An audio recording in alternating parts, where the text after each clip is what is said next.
Okay, so the topic for today is refugee children, mental health and minority stress.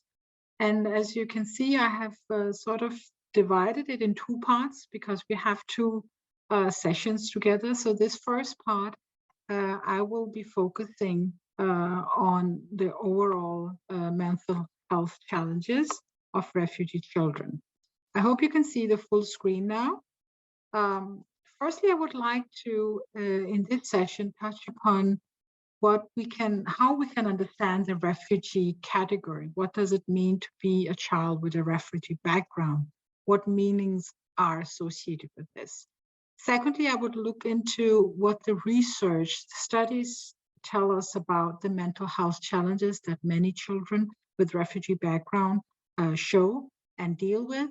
And then I would also like to touch upon risk factors and protective factors, again, drawing on the studies and research we have on children with refugee background.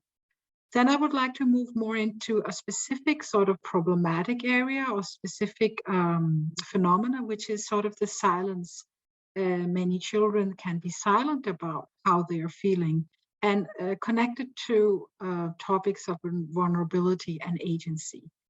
This will be connected to our exercise that we will together reflect on some pedagogical dilemmas in practice concerned with and related to this difficulty of sort of grasping how to deal with vulnerable children. And how do we actually not over-focus on the vulnerability, but also take into account their agency. And then I will move on to talking about interventions in pedagogical practice, which is linked to the case that we will be working on at the end. So I will start off with the first point, which is the refugee category, and sort of also look into this field of refugee children in daycare institutions. In Denmark, if you look into this field, then there has been children with refugee backgrounds in daycare institutions for many years, because there has been this surge of refugees in different times during the Danish history, but especially in 2015 with the refugee crisis in Syria and so on, we saw that there was this surge of refugees and in a larger amount. And a local survey showed that 51 out of 98 municipalities, that is kommuner in Denmark, had one or more daycare institution that received children with refugee background, and they received them actually for the first time. So we have sort of from 2015 onwards, a large group of practitioners and daycare institutions that are meeting and having to deal with this new group of children and how to deal with them.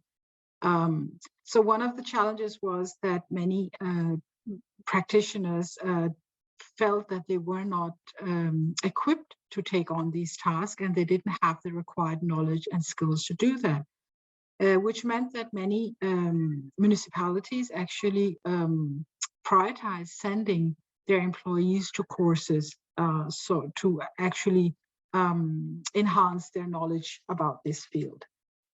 So, either they send them to courses, efteruddannelse, or they also prioritize giving extra resources to the institutions that receive children with refugee background.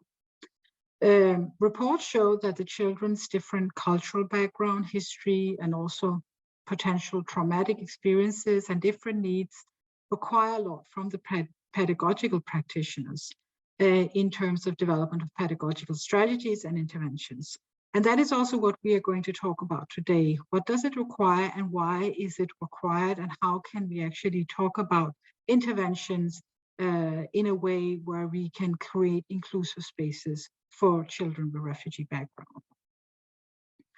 If we look into the category of a refugee child, and this is associated with thinking about intervention, because normally, or we might have a tendency of thinking about intervention as what we do on an interpersonal level with a child or a group of children in, for example, a daycare institution.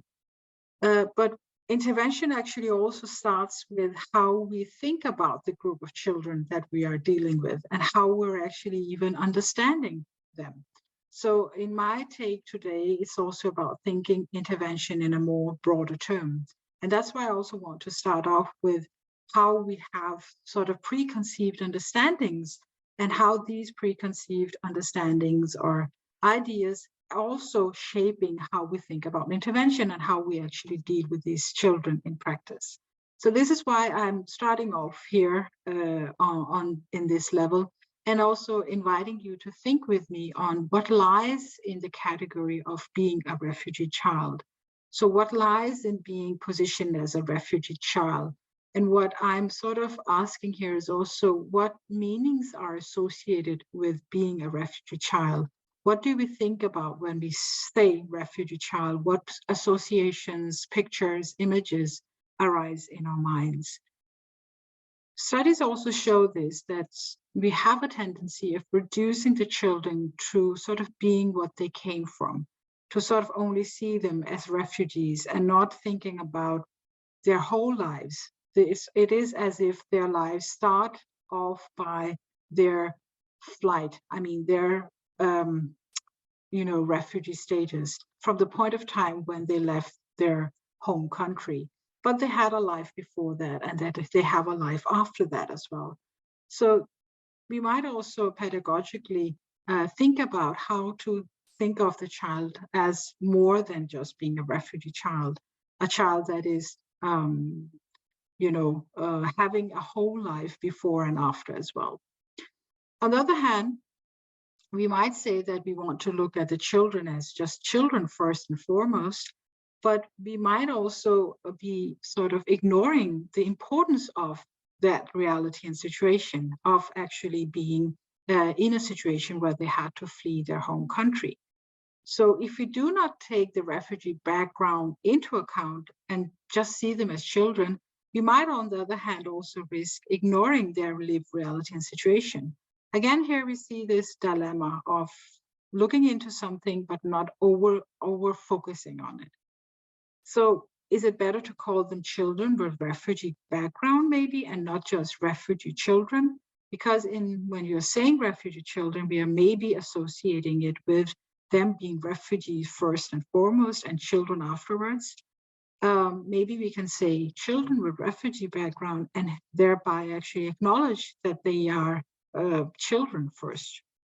But these are discussions, and there are no sort of a clear solution or the best way of finding out what to call this group. But I think as practitioners and as professionals invested in this field, it is a good exercise to think about what do we mean by what we say and the terms that we use. So this is the first invitation to even start reflecting on it. Because we might say that it's better to call them children with a refugee background. And in that way acknowledge that they are marked by a search of sort of a refugium. It's part of who they are, it's part of their history, but it's not defining of who they are. They might be able to redefine who they are. And how long do you keep staying a refugee child? That is also a question we can ask here.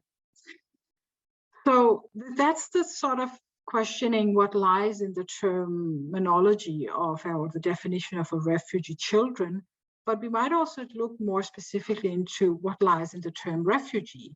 I mean, normally if you look it up, it's someone who is seeking a refuge, a sense of home, a sense of safety. And the term is normally very much focused on the individual person, but we might also use it to focus on what the person is seeking, and whether the recipient country or the host country of the refugee actually ever become a home, a place of safety and refuge for the person. In this way, focusing on children with refugee background becomes more a question of looking into the broader and structural conditions of becoming a refugee. So we don't only look at a refugee as a static condition or a static sort of situation, but we look into what is it that they are seeking, what is it that they are searching for, which points towards the sort of the more structural condition of what actually enables, what actually creates this situation of becoming a refugee. So these are more sort of a more structural pedagogical intervention perspective that I'm going to sort of introduce to you, or I am actually talking from that point of view. So in that way, we also might have a more broader definition of what a child with a refugee background, who that child is. We can see it more broader, not only as defined by the formal status in the country, have the child gotten sort of permission, permit, or asylum, but we might see it as different processes, that the child can be in different processes. It can include children in the midst of an asylum process. It can be children for whom their legal status is not yet clear. It can be undocumented children. I mean, families that have been, where the cases have been rejected, but they're still living in the countries under the radar. It can be children that are waiting to get their cases resolved. They are stuck in camps, are not allowed to go to schools, and so on. So there are many ways of understanding and defining what a child with a refugee background is when we move away from the sort of formally categorizations. We could also, again, look at what the refuge is, because we do look a lot on the refugee, but what is the refuge? I mean, what are they seeking? I mean, when we look into that, we can see that, especially in Denmark, we have these very complex legal immigration processes that is defining of the refuge. We have these long, winded immigration processes and asylum processes. There is this uncertainty of living in camps or asylum centers. There is also a social, often cultural, and also linguistic differences between the place of origin and the new setting. It might also, the refuge might also be marked by discriminatory rhetoric, laws, and treatment in different arenas in the society. And there is also this growing awareness that even after being granted a stay, there is sort of an uncertainty and a precariousness which persists because there might be risk of maybe being sent back. Yeah. I just got something. Thank you, Rita, for sharing that. We can look into that in the discussion. Yes. So here we are sort of looking into field to start off with, looking into what it means to be a refugee. How can we understand that? We're looking into what the refuge is, and in a Danish context, what the refuge is actually defined by conditions of precariousness and uncertainty. So how does this affect the children? And if you look into the mental health challenges, and again, I would here say that when I look into mental health, and we will talk about it today, mental health is, again, in a broader perspective, also looking into the social conditions and looking into the sort of structural conditions of these children. But there is a large body of research which points towards specifically trauma and vulnerability due to experienced trauma amongst children with refugee background. It is due to the fact that children may have witnessed violence and death closely. They might themselves have been subjected to violence. They might have lost relatives or family members. So they come with histories or experiences that can be quite dramatic and which leaves their mark on different ways. And trauma is one of the most prevalent ways that they are marked by these experiences. We also see depression, anxiety, post-traumatic stress disorder as the most common vulnerabilities in regard to the mental health among different groups of refugee children. So stress and trauma reactions is what we commonly see. And these increased levels of stress or increased levels of vigilance, of being aware of your environment and feeling unsafe, can be seen expressed in different ways among children. It can be trouble sleeping, problems in concentration. It can be sensitivity to certain input. It can be recurring flashbacks or nightmares where the child is reliving a traumatic incident. It can also be seen in regard to avoidance, which can be seen as a form of defense mechanism where the child will try to avoid thoughts, activities, or feelings that can trigger memories of trauma. So general reactions, to sum up, if you look at the literature broadly, we see restlessness, nightmares, fear of being alone, being easily worried, anxious or angry, being hyperactive, being isolating oneself or withdrawing oneself from people. It can also be seen in bodily tensions. I mean, many children come with stiff arms or aches in the body because they are so tense that it actually leaves their mark on their bodies as well, in muscle pains, for example. We also see it in the sort of in kindergarten or in daycare institutions. We see that children might be afraid of being left alone. They won't they have what we call separation anxiety as well. So there are many different ways this is expressed. An example from sort of a daycare situation is a 4-year-old boy who is playing with Play-Doh. He seems happy and is humming a song. A car stops in front of the play area with a sudden sound. The boy becomes startled and looks at the other children. The other children are not reacting. The boy starts to cry and he yells something in his mother tongue. The boy leaves the table and runs to the pedagogue, who is in another room. The pedagogue knows that the child is traumatized and that he reacts in this way in unforeseen situations. I mean, if something suddenly happens or if there's sudden sounds, then he reacts in this way. And it's interesting here to see that he is sort of immersed in a play situation, but this sound may be triggering something from his past experiences. And he looks at the other children to see if they are reacting, to sort of mirror his own reactions. And when he sees that they're not reacting, he's actually not being calmed down by it, but he's still in that situation of fear. And the positive thing here is, I guess, that he knows that he can run to a grown-up, to the pedagogue, and get soothed. So this is an example from everyday life where you can see in concrete pedagogical situation that there are some things at play here that needs to, if the pedagogue weren't aware of what is happening, what is his history, then she might see it as an overreaction and say, oh, stop it, don't overreact. But because the pedagogue has that knowledge, it actually helps her in this situation. So we also talk about different types of traumatization. There is primary and secondary traumatization. The primary trauma is children with refugee background who themselves have experienced something traumatic.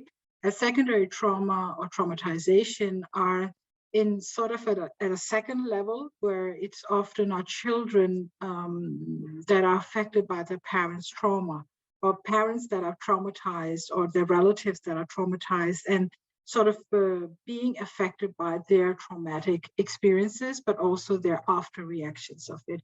And there is, of course, difference between these two sorts of traumatization, but in children, they can have the same expressions. So they might react in the same way of being fearful, angry, being silent about their feelings. If you look into these sort of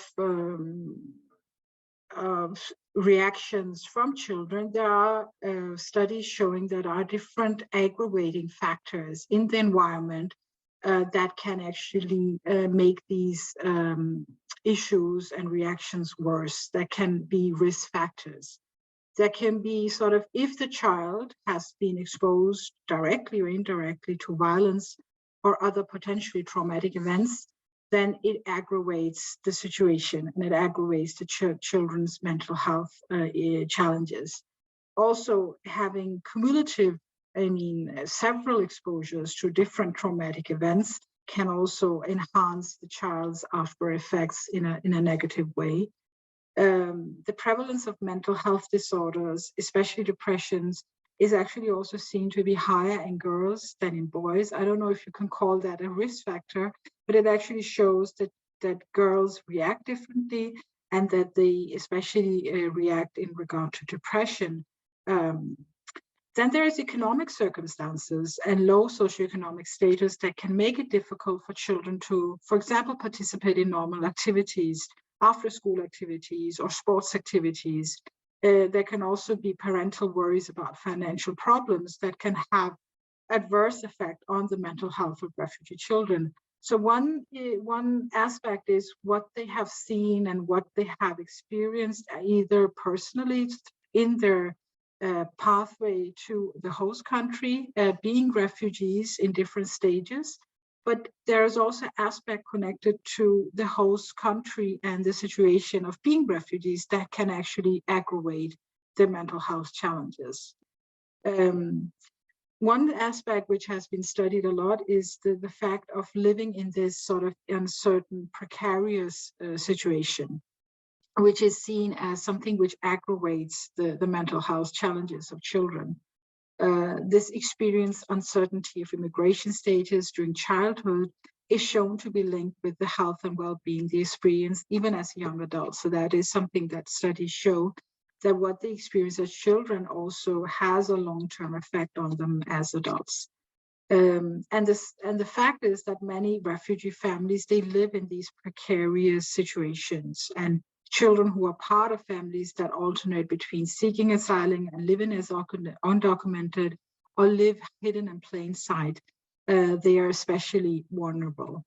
Where there can be this fear of exposure or being deported or not being sort of able to stay in the country.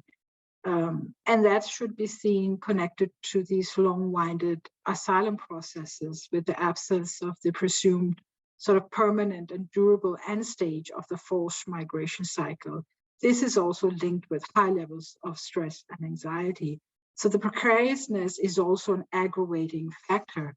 Another aggravating factor is the feeling of exclusion or experiences of racism in the host country. You see structural discrimination in regard to getting access and asylum.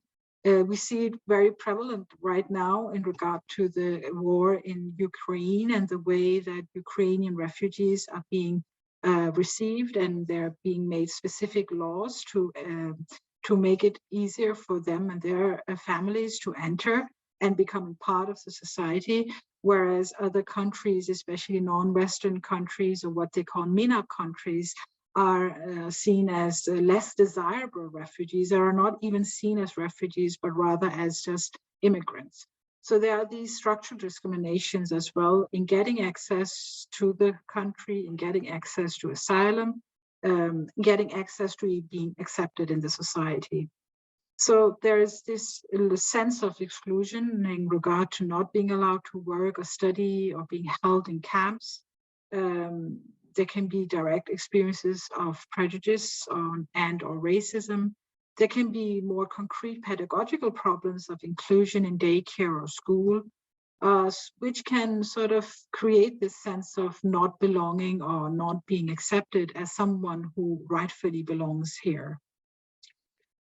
These were risk factors, and there are many. I mean, the studies is quite profound, and there are lots of them, and I have tried to sort of sum it up in regard to what can make the situation worse for these children. But there are also many studies that point toward what can make it better, or what are the sort of protective factors, what can be done in regard to work in a way where we can, in Danish we call it forebygge, I mean, where we can protect in beforehand and make the situation better for refugee children. First and foremost, stable settlement. I mean, a sense of being stably settled, quick and clear-ended asylum processes, which actually reduces stress and anxiety. Social support in the host country, which also is linked to access to health, education, and employment opportunities and infrastructures. And again, having that sense of belonging and also a sense of agency, a sense of being in control of your own life, which is linked to lower stress levels and a sense of, control. Then studies also show that good parental mental health, particularly in mothers, is seen as an important protective factor, as it can create stable and secure environment for children. And then schools, I mean, now we're talking about pedagogical arenas. We might as well look into daycare, but studies show that schools are considered particularly important protective factor by facilitating learning, development of peer and community relationships, as well as a sense of identity. So this is also connected to a sense of safety of being in school or being in daycare, which is directly associated with lower risk of post-traumatic stress disorder, and also can protect against feelings of depression. Then having friends and being part of a community. This can also include after-school leisure activities, such as being part of sports that can make the child feel happy and safe. So these certain spaces or safe spaces or persons can provide this sense of fun, safety, and a suspension of the ever-present sense of deportability that can give you that sense of relief for some hours or a sense of distraction from your situation. An interesting study, this FASL 2012 is a review of existing studies and the protective and risk factors. He also mentioned that living close to and socializing with other people of the same ethnic origin actually also seems to provide protection. So maybe it's also to do with being with like-minded people or being with people that you can mirror yourself in, that there are some commonalities which can also be a protective factor.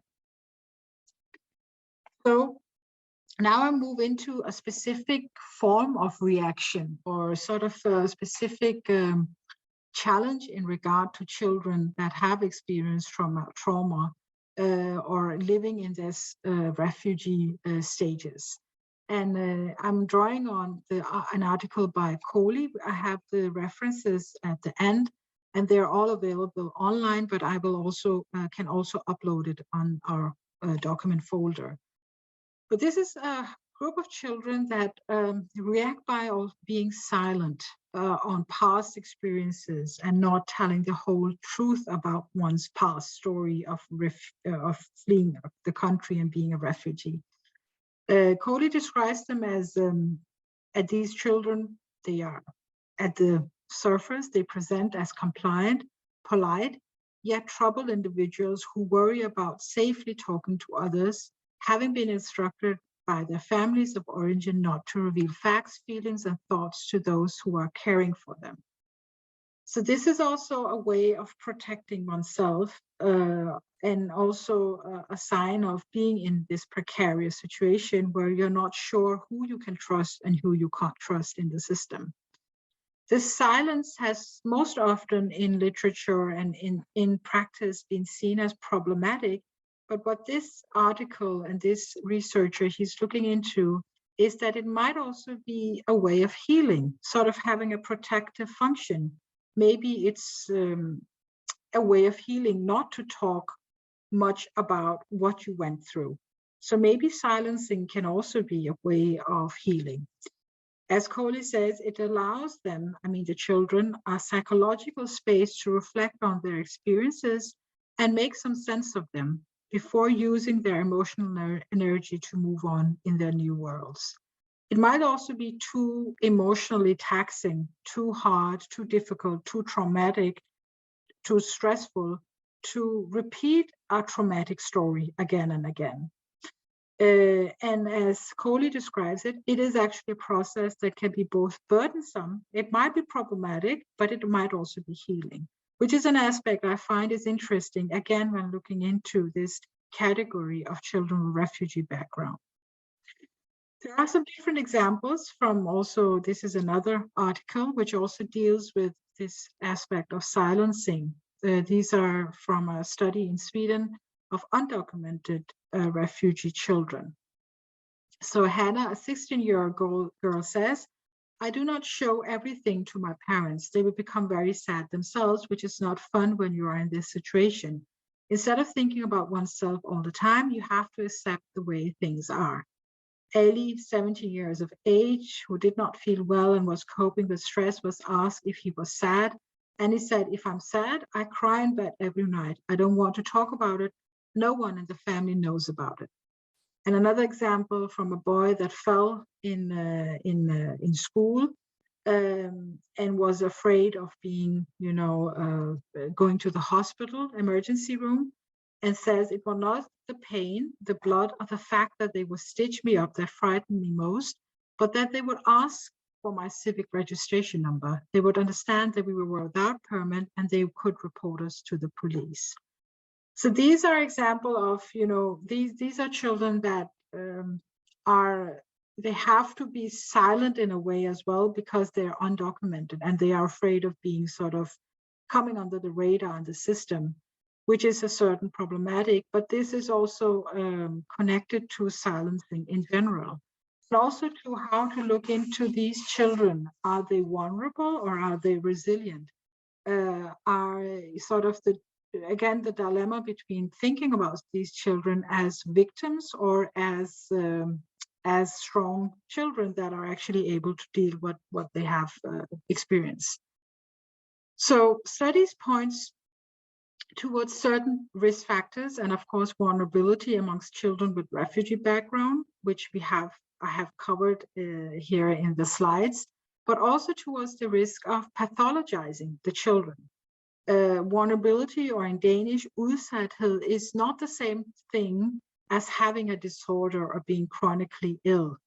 And many researchers are pointing towards this risk of reproducing sort of a negative stereotype of children with refugee background, where they are becoming victims.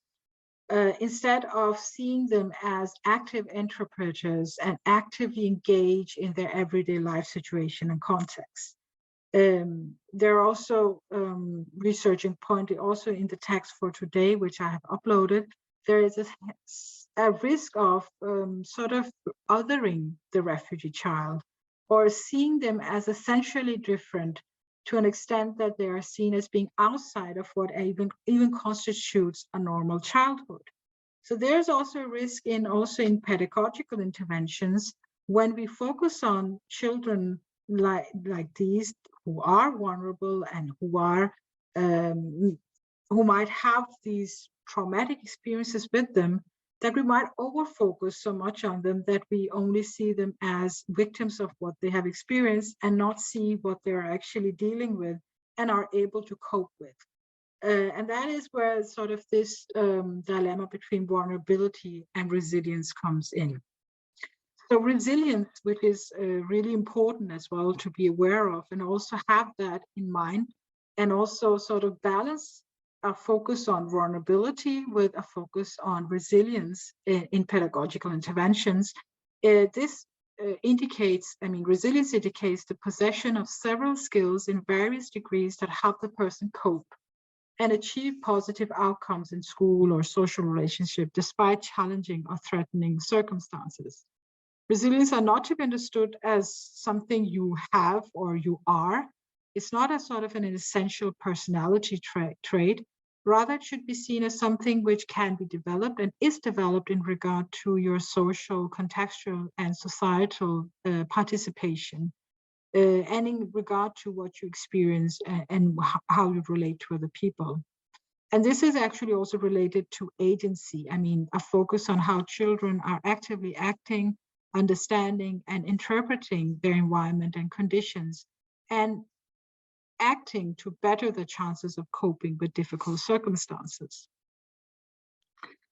An example of this agency, but at the same time, the suffering, which is can be very difficult also to deal with in pedagogical practice, is this study which I mentioned before of children with refugee background in Sweden, especially looking into families who are living as undocumented, undocumented because their case has been rejected, where they've seen how the children are actively trying to fit in and not disclose their asylum status. Example, again, if a child has hurt herself, they will try not to let it show. The children were very aware of not being noticed, of not having to go to see the doctor or going to a hospital. They did not dare upset the common order of things by reacting, becoming angry, etc. And what they focused on was doing well in school and getting good grades. They were just focused on fitting in. We might see that as well in daycares and institutions.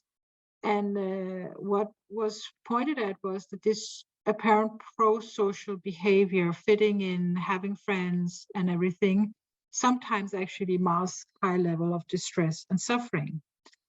So in this article, she writes that children typically conducted themselves in ways that would not draw attention to themselves or further burden parents and siblings with their own suffering. They put much effort into being seen to cope well at school and at home. And that was though they had high levels of emotional distress. They put considerable work into hiding this from others, exhibiting high levels of coping and pro-social behavior despite considerable distress.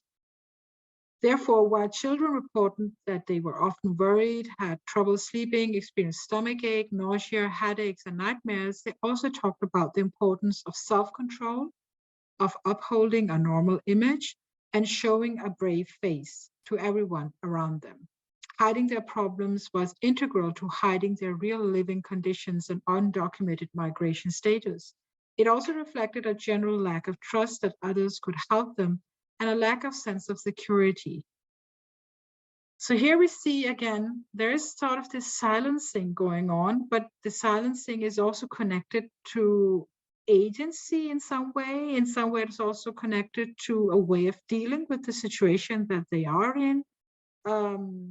And this actually creates a pedagogical dilemma as well. So I would like to move to the sort of first reflection exercise and our common discussion, because how does this, how can we understand this in practice as pedagogical practitioners or professionals? Because in practice, it can be difficult to both take vulnerability and agency into account. How can we as professionals recognize and appreciate the children's efforts of doing well, fitting in, learning the language, and at the same time recognize the potential suffering or vulnerability the child might be struggling with?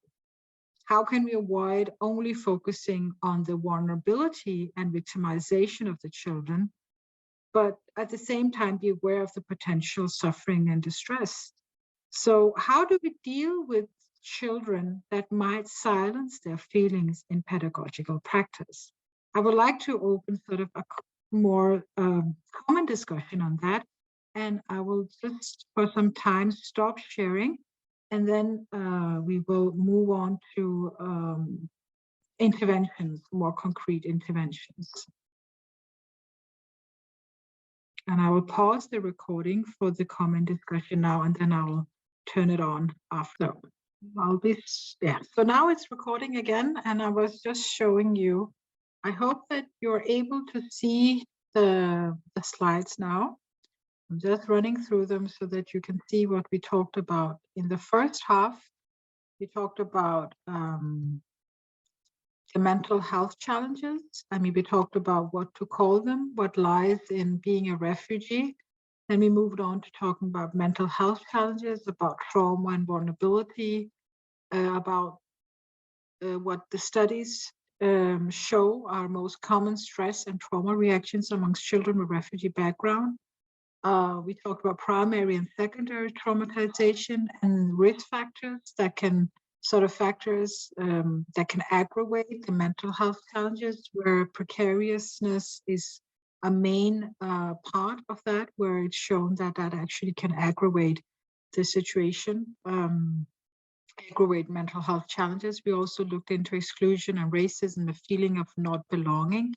And then we looked into protective factors, what sort of a sense of safety, settlement, having friends, being part of community, certain spaces and persons, how they can provide a sense of fun, distraction from a difficult living circumstances.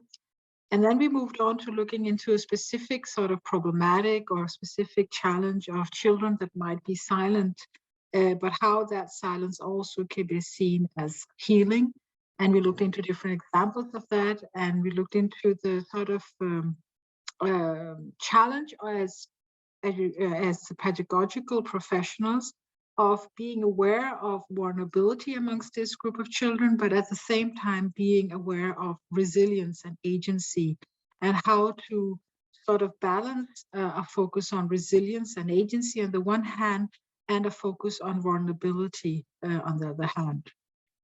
And we had this common discussion of how do we do that in practice. And we talked about the fact of being curious about the individual child and the child's story, history, but also being aware of how we talk about these children, the narratives that we create around them, being aware that the children are sort of living in context and in families that we also have to take into consideration. So it's not possible to only look into the individual child. We also have to look into the family situation, the broader context, the societal context as well. So there are different levels of intervention when we look into these children and their how to help them in a way where we don't only focus on them, but we focus on the larger circumstances as well. So this was hopefully a sort of brief and quick summary of what we have been talking about, what I presented, and also what we talked about in the discussion, the reflections that we had regarding these dilemmas in pedagogical practice. What I would like to move into now is connected to what we talked about now in the common discussions amongst us about how to work with pedagogical interventions on structural levels as well. Because if resilience is not only to be understood as the individual child's personal trait, but rather seen as something which is linked to the child's social structural conditions, we also have to look into pedagogical interventions that take the structural and social aspects into account. And this requires different questions, and it requires different focus on pedagogical practice as well, in regard to questions that goes into which kinds of spaces do we offer refugee children in daycare institutions? How well experienced are the pedagogical practitioners in understanding the complex situation and conditions of children with refugee background? It could also be more concretely how many of the pedagogical staff are from backgrounds that the children might be able to relate to. How do we create pedagogical spaces that foster a sense of agency amongst the children and a sense of autonomy as well? This is linked to the question of how we meet the children, how we create spaces for them, and how much we are engaged in creating spaces of social engagement, and maybe spaces where they are able to relate to other children. I mean, communities. How do we provide spaces of community for them? We could also ask more concretely in a structural focus, which languages and ways of expressing oneself is accepted and made space for in the sort of pedagogical space in the daycare, if we look at it concretely. This is an example of creating inclusive spaces of interaction, because there's no doubt that this is a challenge of how to work with inclusion with children that might not be able to speak the language. So how do we include them in activities? And as Rita mentioned, that we need to sort of create spaces of play, because these are at the end children, and suffering is part of life, but we have to also be able to create spaces where they're able to play and just be children as well. And this is also an example of this, and connected to how play and can be connected to inclusion as well. This is an example from dissertation, or actually a speciale, and I have also the reference for this. And it's in Danish, so I will just translate it in English, but it's in a daycare in Denmark, where there is this example of being very aware of the language in the common song sessions. They have these common song sessions in this daycare. And here in these sessions where all the children are singing, the children with refugee backgrounds are participating on equal footing as the rest of the children in this daycare. And one of the pedagogues, Stine, tells that they, in the beginning of these, when they received these children with refugee background, they chose a small, they chose a few songs which the refugee children knew, and they were able to sing along even though they did not know the language, but they sort of knew it. There might be some common tunes. There are some children's songs that are quite international as well with the tunes, so they already knew it, and they could then participate with the other children, and not being left out because they didn't know the language. So this is a strategy that one of the pedagogue from another daycare also talk about, that they also use that. They have a focus on making the songs recognizable and easy for the children, even though the children, refugee children, are not able to completely sing along because they might not know the pronunciation and the language, but they know what the songs are about and they might know the tunes. So there is a form of recognizability here, which is creating a space of common interaction, creating a space of inclusion for these children. So they feel that they are part of this common activity of singing, even though they are not able to maybe verbalize the song. So this is an example of creating spaces of inclusion and creating also a more structural focus on what does it mean to work with these children? How do we actually create these spaces where they're all able to participate? Now I'll move on to the case, which is a Syrian family who has come to Denmark. And the dad came first, and then the wife, and then 2 children. And they have been in a refugee camp in the area close to Syria, where they have been living in very difficult circumstances before they came to Denmark. When the mother and children come to Denmark, the girl is 7 years old and the boy is 4 years old. And the everyday life in Denmark is quite challenging. It's quite difficult. We have also been talking about what the sort of difficulties can be. And the father begins to become violent and aggressive in regard to the mother. And the mother then has to move to a center with the children, a crisis center. And the children are reacting differently on what they have experienced. The 4-year-old boy is very aggressive and reactive. He has difficulties sitting silently or still or calmly, and he actually also hits his mother and sister. The sister, who is 7 years old, is very withdrawn, is very isolated, doesn't talk much, and she acts like a little grown-up who takes responsibility for her brother's behavior.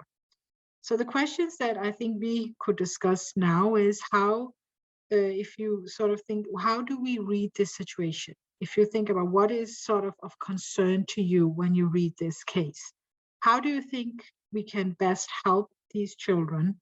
And which risk and protective factors, what we talked about in the first part of this session, are present here and can be utilized in a potential intervention, in pedagogical intervention in regard to these children or this family.